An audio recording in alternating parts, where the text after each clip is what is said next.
Hello guys, welcome back to our channel life XP by Teja. Kuwait ఎయిర్పోర్ట్లో ఇప్పుడే duty finish చేసి వస్తున్నానండి. నేను వర్క్ చేసేది టెర్మినల్ 1 అండ్ టెర్మినల్ 5లో వర్క్ చేస్తున్నాను. సో ఈ వీడియోలో కువైట్ ఎయిర్పోర్ట్లో ఎన్ని టెర్మినల్స్ ఉన్నాయి, ఆ టెర్మినల్స్ ఏం ఆపరేట్ అవుతాయి, ఇవన్నీ కూడా మాట్లాడుకోవచ్చు. దానికంటే ముందు ఎయిర్ ఇండియా 171 ఫ్లైట్ యాక్సిడెంట్ చాలా బాధాకరమైన విషయం అండి. దాంట్లో సుమారు 232 మంది ప్రాణాలు పోయాయి. ఇంకా దాంట్లో 10 క్రూ కూడా ఉన్నారు. ఒక్కరు మాత్రమే బయటపడగలిగారు. ఎవరైతే ఉన్నారో వాళ్ళందరూ ఆత్మకి శాంతి చేకూరాలని చెప్పేసి కోరుకుందాం. ఓం శాంతి.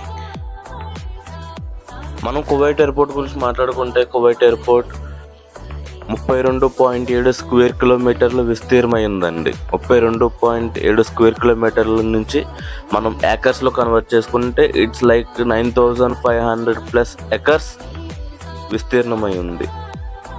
ఇది ప్రపంచంలోనే నెంబర్ 7 బిగ్గెస్ట్ ఎయిర్పోర్ట్గా ఉంది. మన ఇండియాలో ఉన్న ఎయిర్పోర్ట్స్తో పోల్చుకుంటే ది నెంబర్ 1 బిగ్గెస్ట్ ఎయిర్పోర్ట్ మన హైదరాబాద్ ఎయిర్పోర్ట్ అండి. ఇట్ ఈస్ విత్ 5,500 ఎకర్స్ విస్తీర్ణమై ఉంది మన Hyderabad airport. Hyderabad airport only civil aviation operations and charter operations జరుగుతాయి. మీకు సివిల్ ఏవియేషన్ ఆపరేషన్స్ అంటే ఎలా చెప్పాలంటే, civil aviation operations only for airlines. ఎవరైతే ప్యాసింజర్స్ ఎయిర్లైన్స్లో ట్రావెల్ చేస్తారో దాన్ని సివిల్ ఏవియేషన్స్ అంటారు. అండ్ జనరల్ ఏవియేషన్ అంటే ఎవరైతే మనకి బిజినెస్ మ్యాన్స్, ఇంకా రాజకీయ నాయకులు, వీళ్ళందరూ కూడా చార్టర్స్ బుక్ చేసుకుని స్పెషల్ ఫ్లైట్స్ వేసుకుని వెళ్తారు కదా, సో దాన్ని జనరల్ ఏవియేషన్ అంటారు. సో మన హైదరాబాద్ ఎయిర్పోర్ట్లో కేవలం civil aviation and general operations మాత్రమే జరుగుతాయి.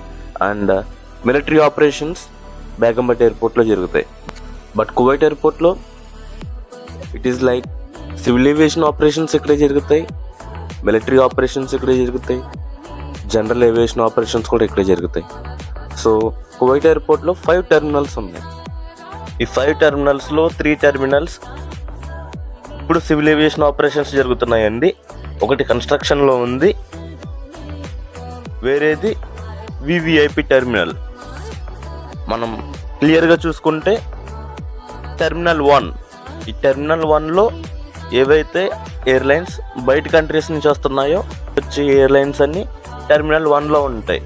ఇండియా నుంచి వచ్చే ఎయిర్లైన్స్ చూసుకుంటే like Emirates, Etihad, Air Arabia, SriLankan airlines, IndiGo, Air India, Akasa airlines, ఇవన్నీ కూడా టెర్మినల్ 1లో ఆపరేట్ అవుతూ ఉంటాయండి.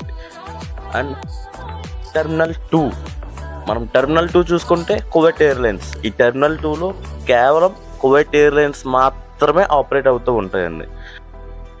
టెర్మినల్ 3లో కేవలం aviation, VVIP, politicians, business mans ఎవరైనా స్పెషల్ ఫ్లైట్స్ బుక్ చేసుకుంటే ఇవన్నీ కూడా టెర్మినల్ 3లో ఆపరేట్ అవుతాయి. Terminal 4 it is under construction.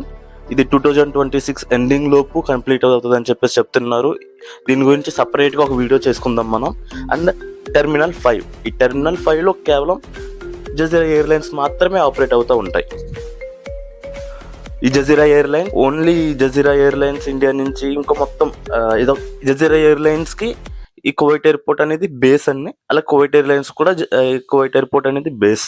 And మీరు చాలా మంది ఈ ఏవియేషన్ ఎలా జాయిన్ అవ్వాలి, లేకపోతే ఏవియేషన్లోకి రావడం ఎలా, ఏంటి, వస్తే స్కోప్ ఉందా లేదా, ఇవన్నీ కూడా చాలా డౌట్లతో ఉంటారండి. మీకు ఎటువంటి డౌట్స్ ఉన్నా కానీ you can comment, you can ask, మీరు ఎటువంటి క్వశ్చన్ అడిగినా నేను చెప్తాను. అలాగే 2021లో కేవలం 8,000తో నేను స్టార్ట్ చేసిన నా career. After 2025 I'm earning like more than 1 lakh in the Kuwait. ఇది నాకు ఎలా సాధ్యమైంది, మీరు ఇలాంటివి కూడా తెలుసుకుందాం అనుకుంటే యూ కెన్ కామెంట్. మీరు ఎటువంటి కామెంట్ చేసి నేను ఆన్సర్ ఇస్తాను. నేను మీ కామెంట్స్ కోసం వెయిట్ చేస్తున్నాను. మీరు చేసే కామెంట్ బట్టి నాకు వచ్చే కంటెంట్ కూడా బాగుంటుందండి. మీరు అడిగే క్వశ్చన్స్ బట్టి కూడా నేను ఆన్సర్ ఇస్తాను. ఫ్యూచర్లో ఇంకా మంచి మంచి విషయాలు నేర్చుకోవచ్చు. ఈ కువైట్లో ట్రావెల్ బ్యాన్స్ తెలుసుకుంటాం ఎలా, మీరు ఆల్రెడీ 10th ఆపేశారు, ఇంకా అయినా కానీ మీకు స్కోప్ ఉంటుందండి. ఎలా రావాలి, మీరు 10th ఆపేశారు, ఇంట్రెస్ట్ లేకుండా చదువు ఆపేశారు, 10th ఆపేసినాక ఏవియేషన్లోకి ఎలా రావాలి, ఏంటి దాని మ్యాటర్ ఏంటి, ప్రతిది కూడా మన వీడియోలో వస్తుందండి. ప్రతిది క్లియర్ కట్గా చెప్తాను. So follow and comment. మీకు వీడియో నచ్చితే లైక్ చేయండి. మనం ఇంతకు ముందు చేసిన వీడియో చాలా మంచి రీచ్కి వెళ్ళిందండి. I didn't expected that from you guys. Thank you so much for that. And అలాగే మీ సపోర్ట్ ఉంటుందని కోరుకుంటూ signing off your Teja. Thank you so much guys.